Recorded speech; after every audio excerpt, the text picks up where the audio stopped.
Dios lo bendiga, estimados hermanos. Nuevamente su servidor Víctor Manuel de Maná en el Desierto. Y quiero, por medio de este video, Dios me dé y me conceda aquella gracia para poder no ser ofensivo, porque voy a tratar de mejorar eso. Sin embargo, lo que quiero demostrar es, en base a la Biblia, por qué, en mi opinión, ya no es de esperar milagros, señales y prodigios como en el tiempo de Pentecostés o en el tiempo de la iglesia apostólica o iglesia primitiva. En primera instancia, todo quiero anunciar que los padres de la iglesia, tiempo entre el siglo I y el segundo, como Policarpo, como Eusebio, ellos hablaron de los milagros que ocurrían en la era apostólica. Nunca hablaron de milagros que ellos hacían, sino que los milagros que hicieron los apóstoles. Y ciertamente la Biblia nos habla de los milagros que hicieron los apóstoles. Ahora, yo quiero primero que todo empezar con lo siguiente, porque yo creo que ya no debemos esperar estas cosas. ¿Por qué? Efesios capítulo 4, lo pueden ver debajo de la pantalla, capítulo 4, versículo 13 en adelante, el apóstol Pablo a la iglesia de Éfeso le dice así.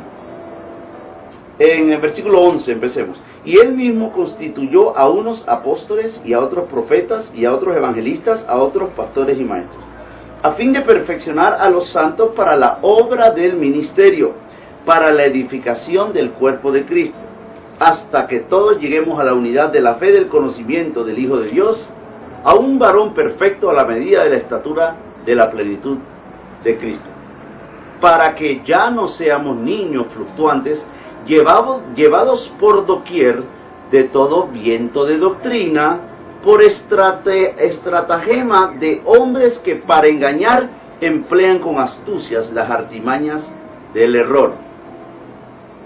Fíjense aquí que el apóstol Pablo dice que las doctrinas que vienen de parte de el estratagema o la sabiduría humana de los hombres, los compara a vientos. Quiero que tengan eso claro. Vientos de doctrina les llama. Ahora, si leemos el Evangelio según Mateo, en el capítulo 14, quiero que veamos algo. Cuando Jesús caminó sobre el mar, dice así, versículo 22, Mateo 14, versículo 22, pueden verlo en la pantalla. Enseguida Jesús hizo a sus discípulos entrar a la barca e ir delante de él a la otra ribera, entre tanto que él despedía a la multitud. Despedía a la multitud, subió al monte a orar aparte, y cuando llegó la noche estaba allí solo. Y ya la barca estaba en medio del mar, azotada por las olas, porque el viento era contrario. Entonces yo quiero dibujar aquí una navecita, y quiero, aquí se encuentran los apóstoles, los discípulos, ¿verdad? ¿Por qué? Porque Jesús los hizo entrar ahí. Ahora, resulta que el viento es contrario, ¿ok? El viento es contrario ¿a qué? ¿Hacia dónde ellos van? Ellos van hacia la otra ribera, sin embargo, se les presenta un viento, dice en versículo 24, lee ahí, porque el viento era contrario. Dice, más a la cuarta vigilia de la noche, Jesús vino a ellos andando sobre el mar. Y los discípulos, viéndole andar sobre el mar, se turbaron, dijeron, ¡un fantasma! Y dieron voces de miedo. Quiero dibujar aquí, este es el agua. Quiero dibujar aquí a Jesús. Entonces, fíjense, Jesús caminando sobre el mar. O sea, es increíble lo sobrenatural en que se encuentra el Señor Jesucristo. Parado sobre el agua, Él no se está hundiendo. Pero Jesucristo en el versículo 27 le dice, pero enseguida Jesús le habló diciendo, tened ánimo, yo soy, no temáis. Entonces le respondió Pedro y dijo, Señor, si eres tú, manda que yo vaya a ti sobre las aguas. Y él dijo, ven. Y descendiendo Pedro de la barca, andaba sobre las aguas para ir a Jesús. Pedro se bajó de la barca y enseguida se paró, pero fíjense, al mismo nivel que Jesucristo. Qué increíble, ¿no? De que Pedro, que si usted estudia bien, siempre simboliza o tipifica la iglesia. Pedro, cuando él empieza a ir en su viaje hacia Jesús, empieza de una manera sobrenatural. Como pueden ver, ha a Pedro parado. Entonces, ¿qué pasa? Cuando Jesucristo le dice ven, que le está diciendo a la iglesia, ven, cuando Pedro empieza a ir, empieza de una manera sobrenatural. Ahora, si esto es la iglesia, o sea, representa a la iglesia, y este es Jesús, fíjense qué es lo que causa que Pedro se empiece a hundir. Muchos dicen, le quitó los ojos a Jesús, tienes toda la razón.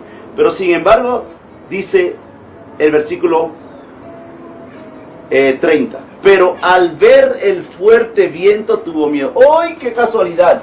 Al ver el fuerte viento, ¿se da cuenta? Porque yo me explico a que la iglesia, por poner atención a los vientos de doctrina, la falsa doctrina, ha ido enseguida, ha ido decayendo en su estado a tal punto de que se encuentra cada vez más hundida. Entonces, ya no hay esa etapa de milagros y señales. ¿Pero por qué? Porque no hay una genuina fe. Nota que cuando Cristo lo agarró a Pedro aquí, que ya está casi perdido, no se ha perdido, Jesucristo le dice, hombre de poca fe, ¿por qué dudaste? ¿Por qué dudaste? Porque Pedro le hizo caso a los vientos de doctrina y la iglesia, poniendo atención a las falsas doctrinas, ha perdido fe, a tal punto que por la gracia de Dios la iglesia es salva. Pero la iglesia no se encuentra en sus últimos tiempos en una etapa sobrenatural. Porque si esto fuera así, entonces tenemos que hacer un dibujo completamente diferente. En este caso, yo tuviera que dibujar y esperar de que cuando Jesús se encuentra aquí, todo el viaje de Pedro sea completamente sobrenatural, siempre sobre las aguas. ¿Por qué? Porque estamos esperando de que el Pentecostés o la iglesia primitiva se repita continuamente durante la historia en un estado sobrenatural. Y lo que ha hecho aquí el Señor Jesucristo por medio de Mateo es demostrarnos a nosotros el estado de la iglesia en sus últimos tiempos.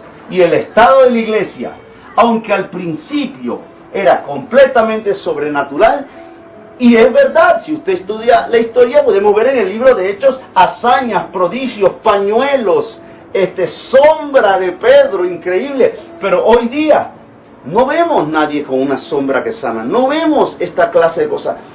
Generalizadamente, puede que Dios, por supuesto, Dios sana, aún hoy día Dios puede hacer milagros, pero el diseño, la profecía prácticamente demuestra que cuando Cristo venga por su iglesia, no viene por una iglesia poderosa igual que la iglesia primitiva, pero lastimosamente muchos de nosotros, también cristianos y hermanos en la fe, los cuales me disculpo si los he ofendido, porque yo sé que puedo ser muy fuerte cuando hablo, resulta que la iglesia, es increíble cómo el apóstol Pablo le llama a la falsa doctrina, que son los errores de los hombres, le llama viento de doctrina.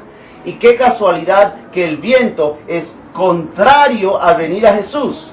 Le es contrario, es el viaje hacia Jesús contrario, porque la falsa doctrina es contrario, se opone al avance de la iglesia. Entonces, ¿qué ocurre? Se opone de tal manera de que por culpa de la falsa doctrina no hay sana doctrina. Si no hay sana doctrina, no hay genuina fe. Si no hay genuina fe, no pueden haber prodigios y milagros. Acuérdense, ¿qué dijo Jesús? De que si tuvieras fe como un pequeño grano, pudieras mover un monte. ¿Verdad? Entonces, ¿qué ocurría en este tiempo? Había una fe bastante poderosa. Dios quiso, pero en los últimos tiempos, a causa de la falsa doctrina, los vientos de doctrina, porque Pedro le puso atención, se pensó a hundir, tuvo miedo, se empezó a hundir, y entonces Jesucristo le dice, ¿por qué dudaste, hombre de poca fe? Hermanos, no es que tengamos poca fe en creer que Dios no puede hacer milagros, sino que ciertamente tenemos que reconocer de que ya no es como antes. Por culpa de los vientos de doctrina, los errores de los hombres, la fe de la iglesia, aquí Pedro, ha ido disminuyendo, tal punto que él se ha estado hundiendo. Pero aquí, dice, hombre de poca fe. Me recuerdo cuando el Señor Jesucristo le dijo a Pedro, yo oraré para que tu fe no falte. Gracias le tenemos que dar a Dios de que nos preserva. Pero no tratemos de regresar estos tiempos ahora, ni perpetuar por continuo el movimiento de la iglesia, cuando la iglesia, si somos honestos con nosotros mismos, somos ahora en estos tiempos la iglesia más vergonzosa. Que Dios tenga gracia y misericordia para con cada uno de nosotros. Dios me lo bendiga, su servidor Víctor Manuel, Maná en el Desierto.